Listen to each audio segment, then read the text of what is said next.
Which one are you? To the weak I became as weak, that I might gain the weak. I made all things to all men, that might be all men, by all means save some. And this I do for the gospel's sake, that I might be partaker thereof with you. Know ye not that they which run in a race run all, but one receiveth the prize? So run that ye may obtain. And every man that striveth for the mastery is temperate in all things.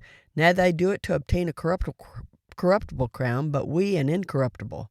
I therefore so run, not as uncertainty, so fight I, not as one that beateth the air, but I keep under my body and bringeth it into subjection, lest by any means, when I have preached to others, I myself should become a castaway. Well, I was quite taken back with a quote that I read from Walt Disney the other day. Walt Disney said there are three kinds of people: well poisoners, discourage you and stomp on your creativity and tell you what you can't do; lawnmowers, well-intentioned but self-absorbed, they tend to their own needs, mow their own lawns, and never leave their yards to help another person. Then the last person, life enhancers, people who reach out to enrich the lives of others, to liven them up and inspire them. You know, when I was younger, I read his biography and know how many times he failed before he made the first little Mickey Mouse cartoon. So after I was thinking about 1 Corinthians, where it says, I'm all things to all men, Paul was certainly a man that reached out to others and was concerned more about others than himself.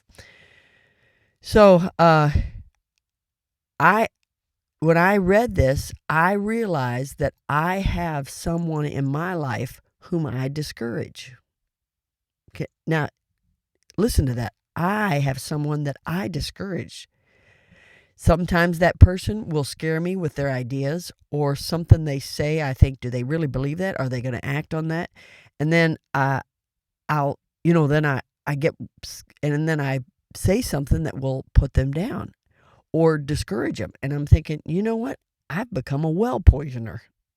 And I don't know that any of you all want to be well poisoners, where you go around and put people down and make it hard for them to succeed. So I decided I am going to, from now on, when I'm around that person, on purpose, I'm going to be on guard to not poison their wells. I'm going to be a life enhancer for that person. So ladies, as you listen today, I'm going to ask you something. Do you have somebody in your life that you put down? Now think about that. I don't know. I'm sure all of us have somebody. But do you realize what you're doing to that person and how you are not being all things to all men, and especially to that one person that scares you or says things, and maybe they put you down, so you retaliate by putting them down. But it's never right, to put someone down. So after reading 1 Corinthians and seeing this quote, I realize that I need to strive more to be a life enhancer.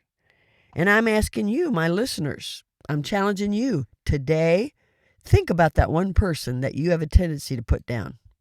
And let's change the way you deal with that person from now on.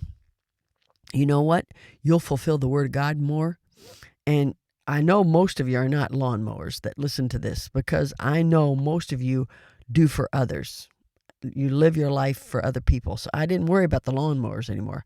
But I do think there's a lot of well-meaning people that are well poisoners. So let's be challenged today by 1 Corinthians and by this quote from Walt Disney, a man that certainly knew enough about failures, but ended up being quite a success. And I wonder if it's not because he was a person that enhanced other people's lives. Rejoice in the Lord always. And again, I say rejoice.